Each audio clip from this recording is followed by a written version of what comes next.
تفسیر ضیاء القرآن جلد نمبر 3 21واں پارہ۔ بسم اللہ الرحمن الرحیم۔ سورہ سجدہ آیت نمبر 23۔ وَلَقَدْ آتَيْنَا مُوسَى الْكِتَابَ فَلَا تَكُنْ فِي مِرْيَةٍ مِّن لِقَائِهِ وَجَعَلْنَاهُ هُدًى لِبَنِي إِسْرَائِيلَ۔ ترجمہ: اور بے شک ہم نے عطا فرمائی تھی موسیٰ علیہ السلام کو کتاب، تو آپ شک میں مبتلا نہ ہوں ایسی کتاب کے ملنے سے، اور ہم نے بنایا تھا اسے ہدایت بنی اسرائیل کے لیے۔ سورہ سجدہ آیت نمبر 23 کی تفسیر۔ اعلان نبوت سے پہلے حضور کریم صلی اللہ علیہ وآلہ وسلم کے دل میں نہ نبی بننے کی کبھی خواہش پیدا ہوئی تھی اور نہ آپ کو یہ توقع تھی کہ آپ پر وحی خداوندی نازل ہوگی۔ توقع کے خلاف یکایک جبرائیل امین کا وحی لے کر آنا حیرت اور شک کا باعث بن سکتا تھا۔ اللہ تعالیٰ نے اس کا ازالہ فرما دیا کہ جبرائیل کے آنے اور وحی کے اترنے سے آپ کو کسی شک میں مبتلا ہونے کی ضرورت نہیں۔ یہ کوئی اچنبھا نہیں ہے جو آج تک کبھی نہ ہوا ہو۔ آپ سے پہلے بھی انبیاء تشریف لائے، ان پر وحی نازل ہوئی، انہیں صحائف اور کتابوں سے مشرف کیا گیا۔ موسیٰ علیہ السلام کا نام کس نے نہیں سنا؟ وہ بھی منصب نبوت پر فائز کیے گئے اور انہیں اللہ تعالیٰ کی طرف سے تورات جیسی کتاب مرحمت فرمائی گئی۔ اب قدرت کی نگاہ انتخاب نے سارے جہاں کی رہنمائی کے لیے اے یتیم مکہ آپ کو چن لیا، اور قرآن حکیم جیسے صحیفہ رشد و ہدایت کے نزول کا سلسلہ شروع ہو گیا۔ اس میں قطعاً نہ حیران ہونے کی بات ہے اور نہ شک و شبے کی گنجائش ہے۔ آیت میں بظاہر اگرچہ خطاب حضور صلی اللہ علیہ وآلہ وسلم سے ہے، لیکن مراد وہ لوگ ہیں جو حضور کی نبوت میں اور قرآن کے منزل من اللہ ہونے میں شک اور تعجب کا اظہار کیا کرتے تھے۔ سورہ سجدہ آیت نمبر 24۔ وَجَعَلْنَا مِنْهُمْ أَئِمَّةً يَهْدُونَ بِأَمْرِنَا لَمَّا صَبَرُوا وَكَانُوا بِآيَاتِنَا يُوقِنُونَ۔ ترجمہ: اور ہم نے بنایا ان میں سے بعض کو پیشوا، وہ رہبری کرتے رہے ہمارے حکم سے جب تک وہ صابر رہے اور جب تک وہ ہماری آیتوں پر پختہ یقین رکھتے تھے۔ سورہ سجدہ آیت نمبر 24 کی تفسیر۔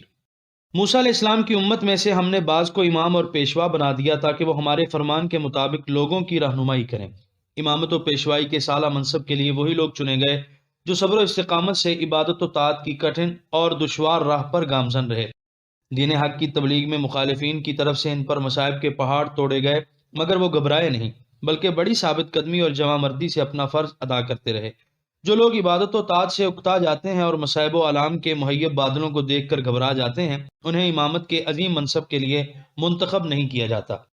ائمہ سے مراد یا بنی اسرائیل کے انبیاء تھے کہ وہ اپنے اپنے زمانے میں دین موسوی کی دعوت دیتے رہے، یا ان کے وہ علماء اور فقہا تھے جو نبی کے نائب کی حیثیت سے نبوت کے مشن کی تکمیل میں عمر بھر کوشاں رہے۔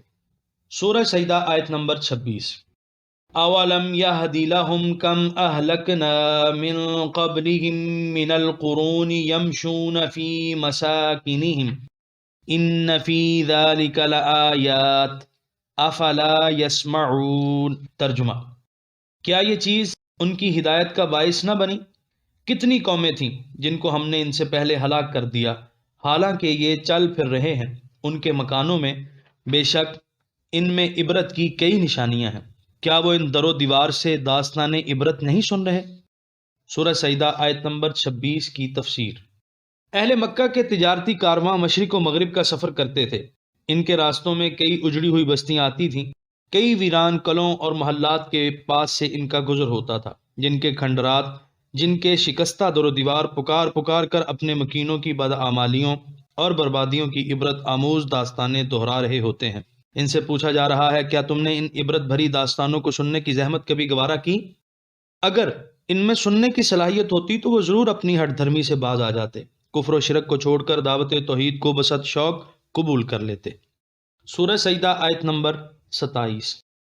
اولم یروا انا نسوق الماء الى الارض الجرز فنخرج به زرعا تأكل منه انعامهم وانفسهم افلا يبصرون۔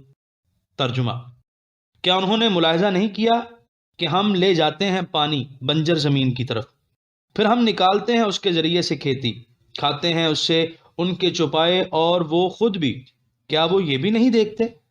سورہ سجدہ آیت نمبر 27 کی تفسیر۔ قدرت الہی کا ایک اور ثبوت پیش کیا جا رہا ہے۔ الجرز اس زمین کو کہتے ہیں جو ویسے تو زرخیز ہو لیکن پانی دستیاب نہ ہونے کی وجہ سے بنجر ہو گئی ہو، گھاس اور چارہ جڑ سے اکھڑ کر رہ گیا ہو یا اونٹوں اور بکریوں نے اسے چر کر ختم کر دیا ہو، اب وہاں سبز تنکا تک دکھائی نہ دیتا ہو۔ علامہ قرطبی لکھتے ہیں جو زمین شور اور تھور کی وجہ سے ناقابل کاشت ہو گئی ہو اسے جزر نہیں کہتے، بلکہ ایسی زمین جو ہو تو زرخیز لیکن پانی نہ ملنے کی وجہ سے بالکل سوکھ گئی ہو۔ کیا یہ اللہ تعالیٰ کی قدرت کا کرشمہ نہیں کہ جب خشک سالی کے باعث زرخیز زمینیں بنجر ہو جاتی ہیں اور ان میں کوئی چیز نہیں اگتی تو اللہ تعالیٰ باران رحمت نازل فرما کر انہیں از سر نو سرسبز و شاداب کر دیتا ہے۔ اگر وہ اسی ایک چیز میں غور کریں تو اللہ تعالیٰ کا انکار کرنے سے باز آ جائیں۔ اس سے اس امر کی طرف بھی اشارہ ہو سکتا ہے کہ تم اسلام کی ظاہری کمزوری دیکھ کر اس کے مستقبل سے مایوس نہ ہو جاؤ۔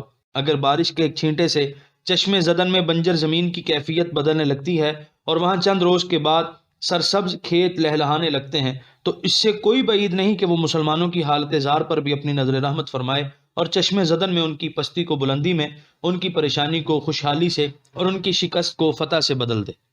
سورہ سجدہ آیت نمبر 28۔ وَيَقُولُونَ مَتَىٰ هَٰذَا الْفَتْحُ إِن كُنتُمْ صَادِقِينَ۔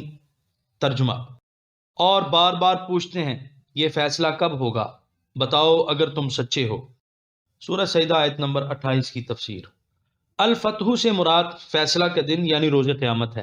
اہل ایمان کفار کو کہا کرتے کہ اللہ تعالیٰ قیامت کے دن ہمارے اور تمہارے درمیان فیصلہ کرے گا، نیک لوگوں کو ان کے نیک اعمال کی جزا ملے گی اور بدکاروں کو آتش جہنم میں جھونک دیا جائے گا۔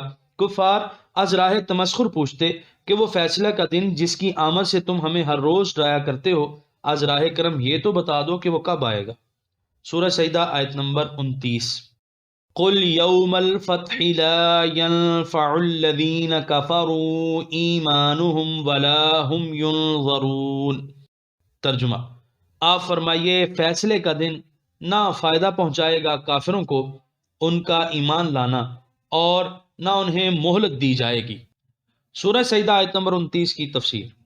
اللہ تعالیٰ فرماتے ہیں اے محبوب ان ستم کیشوں سے کہہ دو کہ فیصلے کا دن آئے گا اور ضرور آئے گا، لیکن اگر تم نے ہول قیامت کو اپنی آنکھوں سے دیکھ لیا اور اس کے بعد ایمان لانے پر آمادہ ہوئے تو اس کا کوئی فائدہ نہ ہوگا۔ اس دن تمہاری ندامت اور خجالت تمہارے کسی کام نہیں آئے گی۔ عقل مندی کا تقاضا تو یہ ہے کہ اب آنکھیں کھولو، اب ہوش میں آؤ اور دعوت محمدی علی صاحبہا افضل الصلاۃ و اجمل السلام قبول کر لو۔ اس کا نتیجہ یہ ہوگا کہ تمہیں فلاح دارین کا مجدہ سنایا جائے گا اور روز محشر اللہ تعالیٰ تمہیں اپنے انعامات سے مالا مال فرما دے گا۔ سورہ سجدہ آیت نمبر 30۔